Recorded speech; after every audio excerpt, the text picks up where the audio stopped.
So, hello. Catbug might be making some commentary in the background.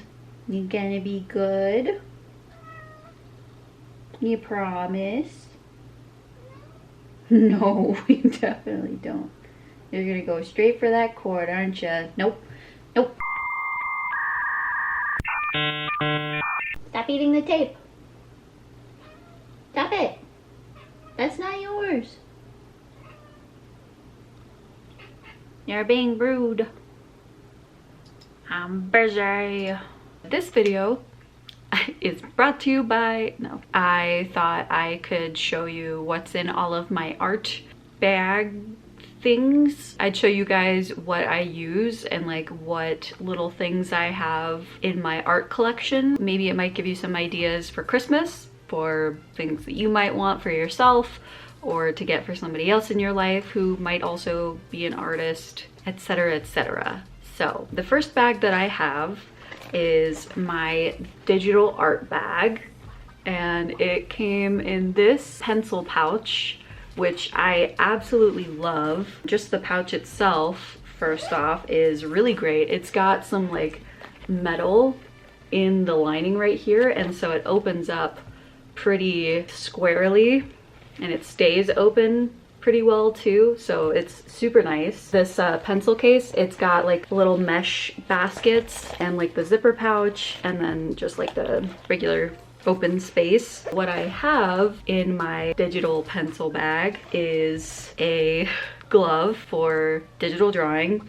How many times am I going to say digital with this? But it came in like a pack of 5 that I got off of Amazon. They were pretty cheap, and I will do my best to link everything that I have down below for you guys. For the longest time, I actually drew on my tablet without a glove, and since getting this, I don't understand how I was able to draw on it before without a glove. The second thing I have is obviously my Apple Pencil, and it's really handy to keep it in this case because otherwise this kind of is just free floating and it's very easy to lose it. And so since putting it in this pencil pouch, I have not lost it, knock on wood, yet. So on my Apple Pencil, this is like the first gen. It has this little covering on it, and so it's got this cap on the top, so when you take the little cap off to charge it, you don't lose it, it just stays with it. It's got some cute little like cat ears. And then on the other end, it's got the covering for the tip that helps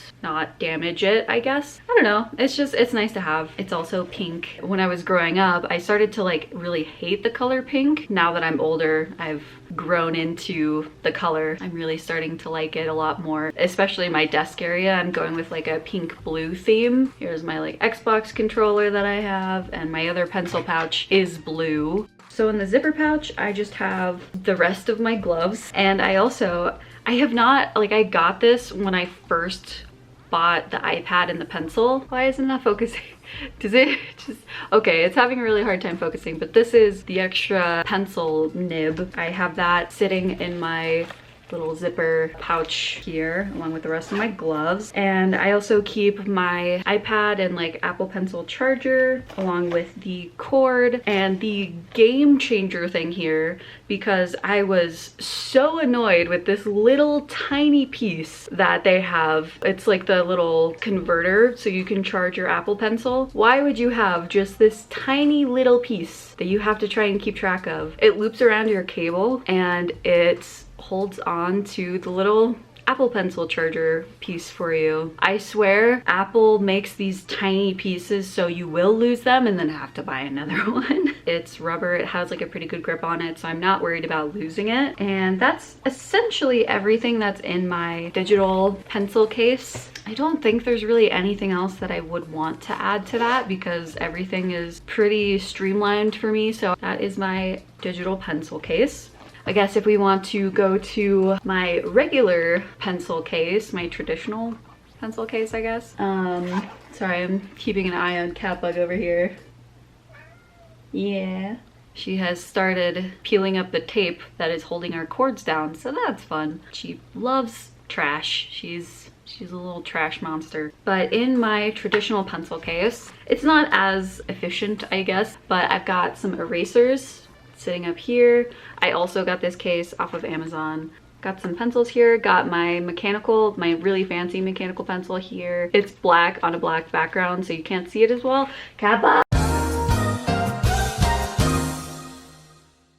Down here is some little mesh bags again, and I really just have my pencil sharpener. It's just a very standard one. Honestly, I can't even remember where I got that from. It was probably Michael's or some kind of craft store. But I've got pencil sharpener and my mechanical pencil refill, which I got from Blick? Was it Blick's? Let me check real quick. The closest Blick art materials is in Utah, and I'm definitely not in Utah, so I think it might have been Meininger. I think it was Meininger. That's where I went to get my fancy mechanical pencil, the refills for it, and the Posca pens that I have, and I think a couple other things. Actually, you guys probably noticed these things that are sitting on top of my pencils. It's like a little clip that you can attach to your pencils, and it clips onto anything. It's honestly really handy to have, and so they kind of just clip nicely into this little elastic. But that's essentially everything that's in this pencil case. It is nice and compact, so it's really handy to just grab and go. I'm so bad about like drawing outside of my house because I just get so tunnel vision with my like social anxiety and stuff. Anyway, this is pretty handy to have. I will also link this in the description down below.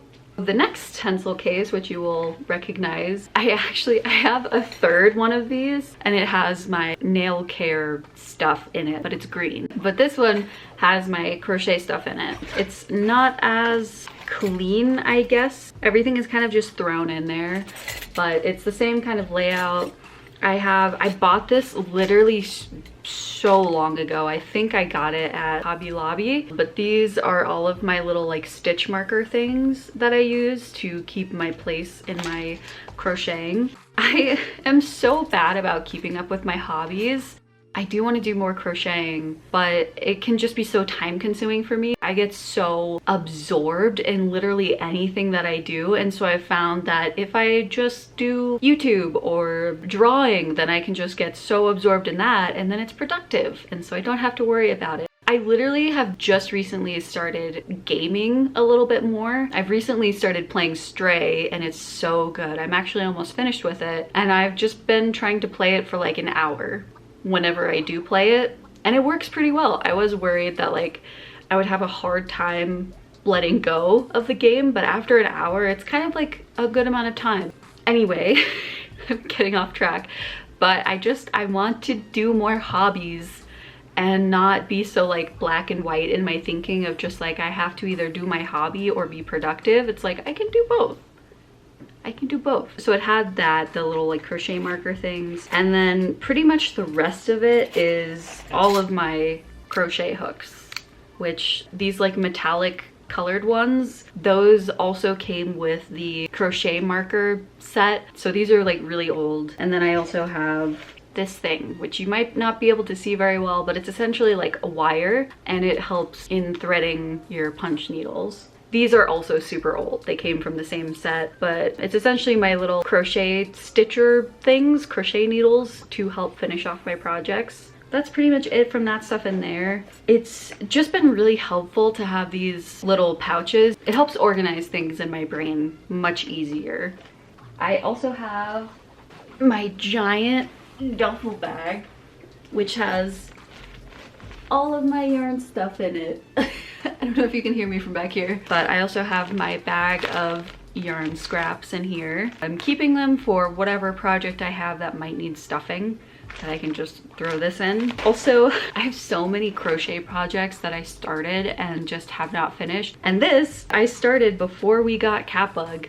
It was supposed to be her cat bed, and I never finished it. I still can finish it. It's just, this is also an old granny square that I started and never finished. I didn't realize this was gonna be me putting myself on full blast for the projects that I don't finish. So that's my yarn bag. I've got so many different types of yarn in here. I also have another project that I started, it looks like. I started to make another hat for myself and I haven't finished it.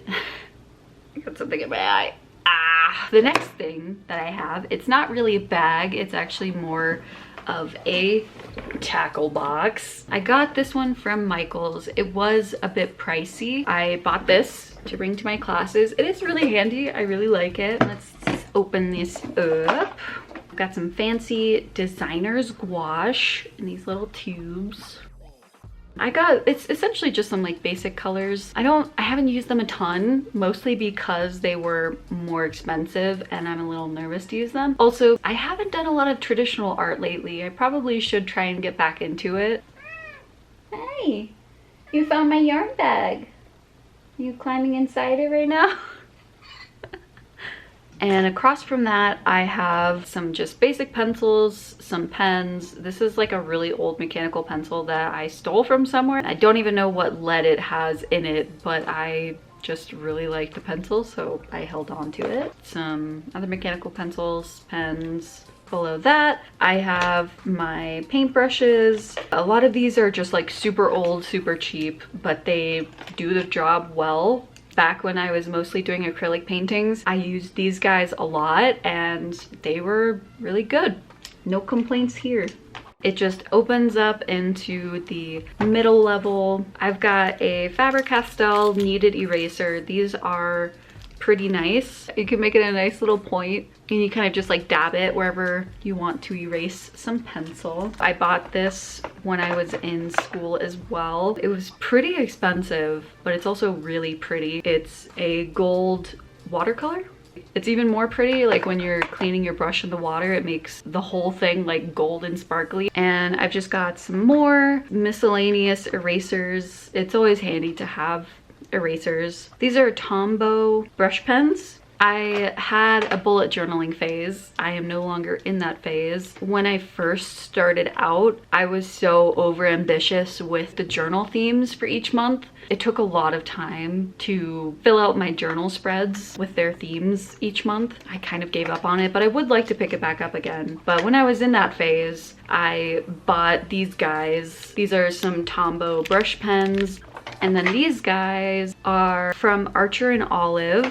I was watching a lot of Pipa. I think that's how she says her name. I want to say Pippa, but I think it's Pipa. Her YouTube channel, she used to do a lot of bullet journaling videos. I don't think she's doing that many anymore, but I got these from her suggestion and I do really like these. They are super pretty. They're almost like Posca pens. They are like a paint pen. It says it's acrylograph, so I'm assuming it's like acrylic paint. They just came in these little like pastel colors, which are really pretty. Would highly suggest these for the bullet journaler that's in your life, although I will say I think they were kind of expensive, but they're worth it. This guy, I honestly don't remember where I got this from. It's essentially a little watercolor travel palette. It's really nice. It's like super small. It's about the size of my hand, which, I mean, you guys don't really know the size of my hand, so here's my face. That doesn't help. But it comes with this. It's a compact paintbrush. It looks like this, and you're probably wondering where the tip of the paintbrush is, and it's sitting inside of it. One of the bristles did end up getting bent. I don't know if you can see it. Oh my god. Hi, you little attention bug. What's up? What do you need? You goober. But yeah, it's nice and compact. It's really good for details too, but when you're done with it, you can just tuck it back in. For any young artists out there, I don't know if you guys had the same struggles as I did growing up, where the family members in your life who knew that you were an artist would get you stuff, but it was more of like the really cheap craft stuff. You don't really get much use out of those things. So I would kind of suggest just investing a little bit more money. You don't even have to spend a ton of money. You can just get some starter, like beginner artist stuff. Hobby Lobby's Master's Touch, I don't know if they still have those paints. I will say those are actually really good. I used those for the longest time. They were pretty good acrylic paints, and they're pretty cheap too. You can just use like the Master's Touch or Artist Loft, like the generic brand of art supplies for people, and it worked just great. Just don't get the like art briefcase things. Like those are not They're not good gifts. You're just gonna end up wasting your money on those art briefcases. Unless it's for like a toddler, for like a little kid, for them to get into art, that's fine. For somebody who's wanting to make more upgraded art, I guess, you might want to invest a little bit more money into getting a little bit better supplies for those people. Let's see, the next compartment across from it, essentially just some more like ink pens and brush pens. I've got this white gel pen. It's Uniball Signo Broad white pen. I'm pretty sure I got it from, I think it was called like Papyrus. I don't know if they're still in business or not, but that's where I got most of my bullet journal stuff, just so you know. I've got some Micron pens, which I believe I got these from Michaels, and some Faber-Castell pens as well. You do also want to be careful because they do have like water-based liners. Those are not good with watercolor. So you just have to be careful with that because if you do get them wet, they will bleed. There are waterproof pigments like the Micron pen. It says it's micro pigment ink for waterproof and fade-proof fine lines. So I definitely do recommend Micron. They are also a little bit more on the pricey side, I believe. I bought these a long time ago, so I can't remember the price for them exactly. I've just hoarded supplies over the years. Moving down below, I don't have much stuff because I haven't really been using this art tackle box. Like I said, I've mostly been doing digital art stuff. I do have some old inks. This is supposed to be for calligraphy. I really have not used this ink at all. Literally anything else in my life, I don't really hoard. Art supplies, I'm just like, what if I want to do calligraphy one day? Or what if I want to do inking one day, even though I haven't really done traditional art in like a couple of years? Got some black Bombay India ink. I will say, I do really like it. And this one I got from an art box like years ago. It's a liquid acrylic. Oh, I actually did. I didn't realize it's a liquid acrylic. It's blue and really sparkly and it's really pretty. It's a pearlescent. I've also got some like really cheap markers. They're sitting in my glass jar that I use for water for my painting. It looks like they're Crayola, so I think it was just like a very cheap basic marker set, which actually these are also really good for bullet journaling too. So if you don't want to spend a ton of money on bullet journaling stuff, the Crayola markers, these guys are pretty good. They're called Super Tips, if that helps. The tip, it's nice. It's like a fine tip. Sorry that it won't focus. I absolutely love my little water jar that I have. It's so cute. I don't know if you guys will be able to see the detail on this, but it's got little stars on the edges of it. It's from a dried beef container. Would you know? They have really cute jars.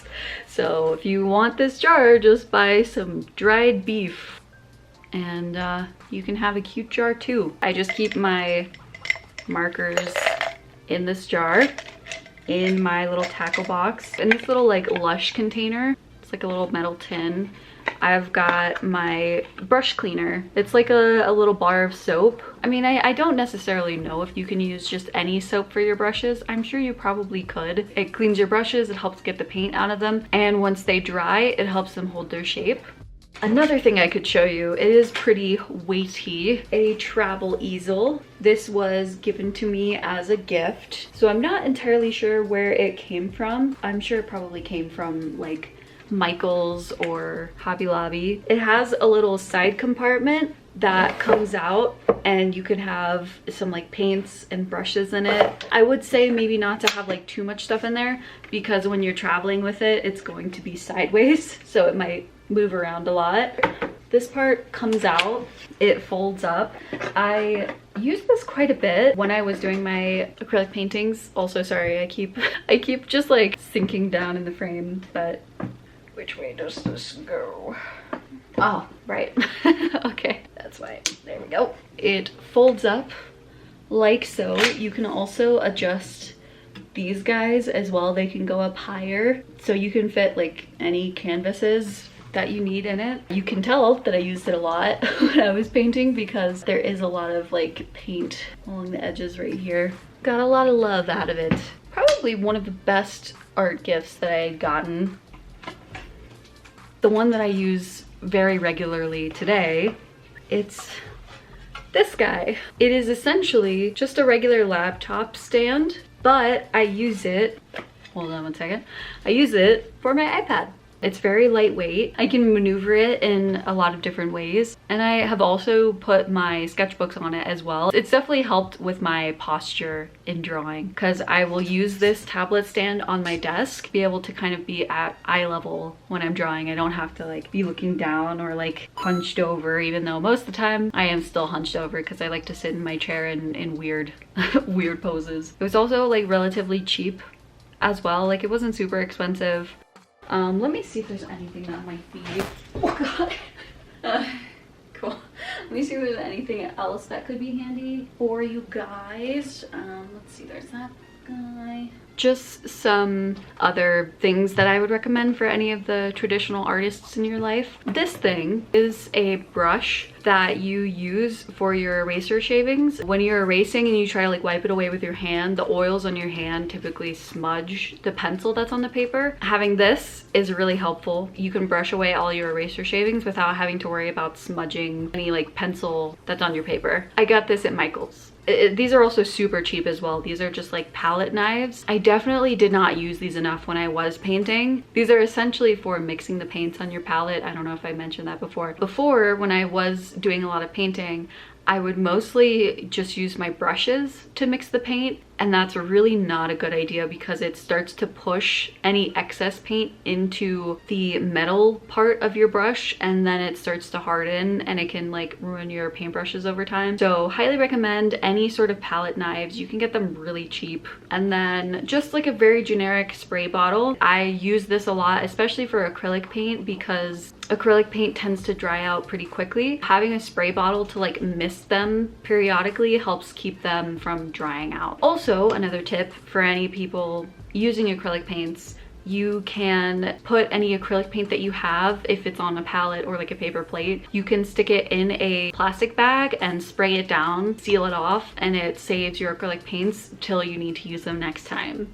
Just helpful tip from me. I guess for an added bonus, I do have some art books that I have been using recently because there are some things that I have been wanting to get better at. One of those things being color theory. I'm pretty sure I bought this off of Amazon, but it's called Exploring Color Workshop. When I first opened it, immediately I already got some like really great exercises from it in color theory, but I would say it's definitely more geared towards traditional art, painting, or even like crocheting. It's not really geared towards digital art. This book would be more towards beginners, kind of like in between beginner and intermediate. But I mean, it's been pretty helpful so far. I have enjoyed going through it and just getting like a little bit of a refresh on color. The further you go in with the book, it starts talking more about traditional techniques and stuff for like mixing paints. Also just like qualities of paints. If you're interested about that kind of stuff, then this book would be pretty helpful for you. It's honestly, it's not a bad book. For somebody who does mostly digital art, I would probably give this like a 7 out of 10. There is some helpful stuff in it. And I can't remember how much I paid for it, so I don't know if it's necessarily worth the price or not. I mean, I like it. I think it's okay. The next book that I got, it's called Color and Light. It's by James Gurney, the creator of Dinotopia. So far, what I have read, it has been pretty insightful, pretty helpful. Have even like learned some new techniques and ideas through this book. It won't be too outside of a beginner's level either, but it does have some more advanced stuff as well. I'm still at pretty much like the very beginning of the book. I also love the visuals in this book as well. It's really pretty. He does have some other artists' paintings in here, but he does show a lot of his own paintings. I will definitely flip through this book a little bit for you to see. I definitely think this book will be very helpful for me in terms of color theory and like coloring. This book I also got off of Amazon. It wasn't super expensive, so I honestly, like, I would highly recommend this. I would give this probably like 8.5 out of 10, definitely. And also, like, I'm still in the beginning of the book, so that's my review for the beginning of the book. This book was gifted to me. It's called 365 Days of Art in Nature. It's by Lorna Scobie. I have not gotten a chance to dive into this book yet. I feel like I do have quite a few art books that I need to get into. But this is essentially an art prompt book. Honestly, it seems really nice. Exercises for you to do where it isn't super involved. Like you can just get your pencil to paper, just kind of like have fun is what this prompt book seems like. You can design some mushrooms, like that sounds really fun. So I think this book would be really helpful for artists to just relax, have a little bit of fun, and it doesn't have to be super serious.